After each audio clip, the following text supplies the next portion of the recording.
नमस्कार, मैं रचना शर्मा चढ़ती कला टाइम टीवी देख रहे सभी दर्शकों का स्वागत करती हूं। आप देख रहे हैं हरियाणा के विशेष समाचार। मुख्यमंत्री मनोहर लाल के साथ उपराष्ट्रपति जगदीप धनखड़ रोहतक व सांपला में विभिन्न कार्यक्रमों में शिरकत करने पहुंचे। इन कार्यक्रमों में मुख्यमंत्री मनोहर लाल के साथ उपराष्ट्रपति और उनकी पत्नी भी बाबा मस्तनाथ विश्वविद्यालय पहुंचे। मुख्यमंत्री मनोहर लाल ने बाबा मस्तनाथ विश्वविद्यालय परिसर में हेलीपैड पर ही उनका स्वागत किया। समारोह में शिक्षा मंत्री कंवरपाल गुर्जर, राज्यसभा सदस्य कृष्णलाल पवार, राज्यसभा सदस्य रामचंद्र झागड़ा भी कार्यक्रम में मौजूद रहे। कार्यक्रम के दौरान सभी का स्वागत बाबा मस्तनाथ विश्वविद्यालय के कुलाधिपति एवं महंत बाबा बालकनाथ ने किया। उपराष्ट्रपति जगदीप धनखड़ बाबा मस्तनाथ विश्वविद्यालय से पहले सांपला स्थित दीनबंधु चौधरी सर छोटू राम स्मृति स्थल पर पुष्प अर्पित करने गए और सूचना जनसंपर्क एवं भाषा विभाग द्वारा लगाई जाने वाली प्रदर्शनी का भी अवलोकन किया। इसके उपरांत बाबा मस्तनाथ विश्वविद्यालय में पहुंचे। उन्होंने विश्वविद्यालय के तीसरे दीक्षांत समारोह को संबोधित किया। उपराष्ट्रपति जगदीप धनखड़ ने दीनबंधु चौधरी छोटूराम स्मारक में बने संग्रहालय का अवलोकन किया। उपराष्ट्रपति को खाप प्रतिनिधियों की तरफ से हुक्का भेंट किया गया।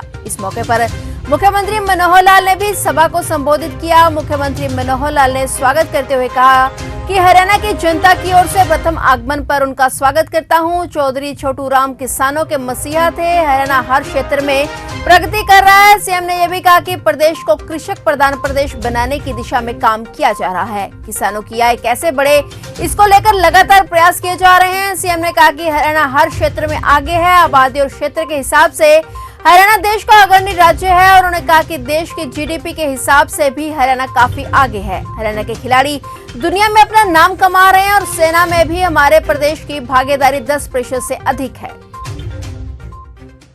भारत के उपराष्ट्रपति माननीय श्री जगदीप धनखड़ जी और साथ ही डॉक्टर सुदेश धनखड़ जी, जिन्हें सेकंड लेडी ऑफ इंडिया इस नाम से जाना जाता है, मेरे साथी शिक्षा मंत्री श्री कंवरपाल जी, मंच पर विराजमान इस विश्वविद्यालय के कुलाधिपति आदरणीय महंत बालकनाथ जी, कुलपति professor RS. Yadav ji, registrar doctor Manoj Kumar ji, पूर्व कुलपति डॉक्टर अंजना यादव जी, हमारे सदस्य राज्यसभा श्री रामचंद्र झागड़ा जी, सदस्य राज्यसभा श्री कृष्ण पवार जी, उपस्थित doctor Rajveer ji, vice chancellor MDU doctor Bahuguna ji, Shri Manmohan Goyal ji, mayor Rohtak, उपस्थित सभी अन्य सज्जन वृंद और आज के इस दीक्षांत समारोह में जो मेडल प्राप्त करने वाले, डिग्रीज प्राप्त करने वाले, ऐसे हमारे सभी शिक्षा प्राप्त करके जीवन में प्रवेश करने वाले हमारे छात्र बंधुगण, उनके अभिभावक, माता पितागण, पत्रकार छायाकार मित्रों, एक बहुत ही सुंदर ही अवसर है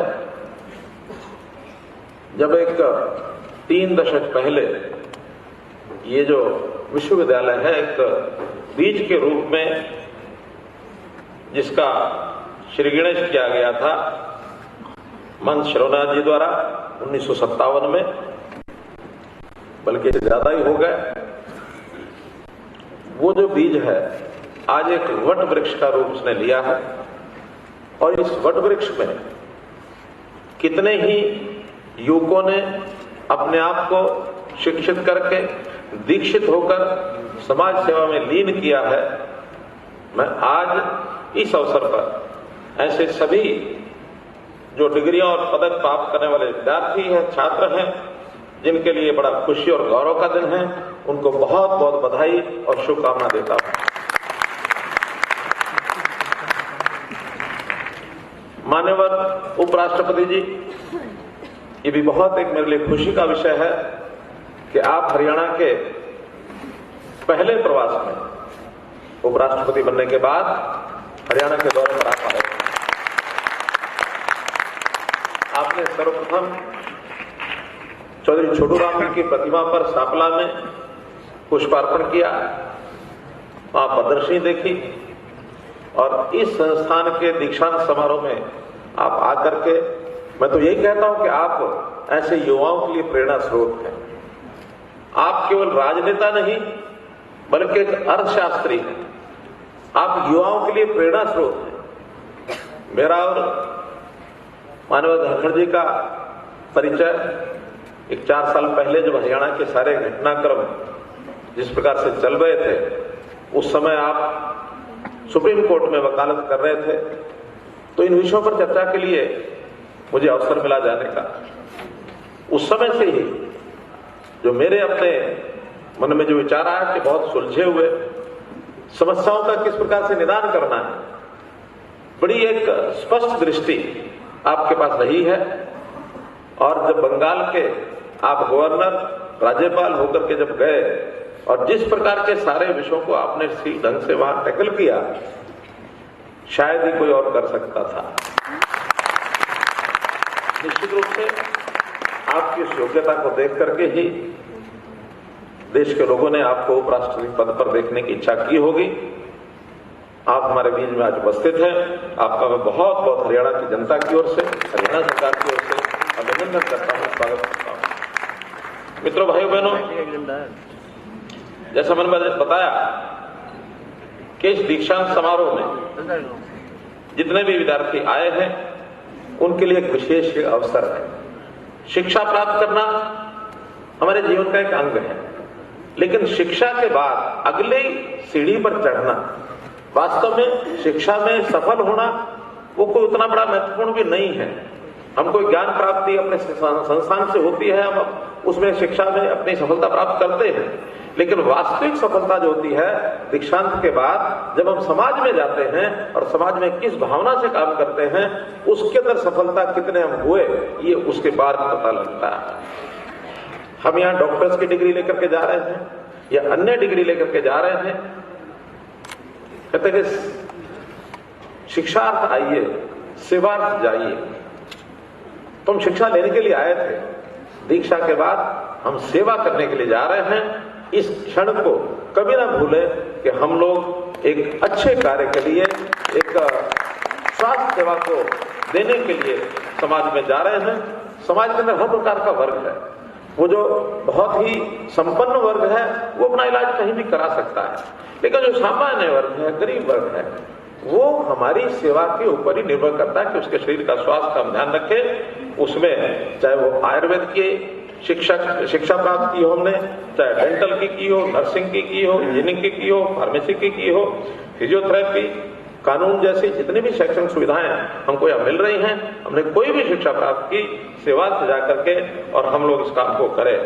ये जो शिक्षा संस्थान है,